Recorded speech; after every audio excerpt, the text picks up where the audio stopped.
ko so se z možem preselila v novo hišo in je bilo še, kako bi rekla, sta bila v kuhinji je bilo toliko zdelan, da smo lahko kuhali, pa en prostor, da smo lahko spali.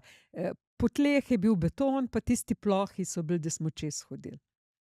Ampak to je bil za mene kot hotel A kategorije. A razumete? Kot hotel A kategorije. In zato sem jaz danes, kar se tega tiče, neizmerno hvaležna, ne samo zaradi tega, zaradi milijon drugih zgodb, da imam to, kar imam. Pa nimam nobenega razkošja, zaradi tega, ker imam kot samozaložnica še eno slabo lastnost, da ko napišem knjigo, v tistem času nalagam denar na kup, da jo lahko izdam.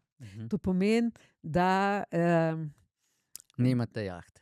nimam jahte, a ne, nimam jahte. Pa nimam imate pa nikoli nekaj drugega, občutka, ne. nikoli občutka, da sem zaradi tega za kaj prikrajšana. Ker to, kar vam pripovedujem, te primerjave, to ni jamranje, ko včasih bi kdo rekel, pa kva jamraš. Ne, to so stvari, za katere bi jaz rekla, da bi jih mogli tudi danes poznati, zlasti mladi.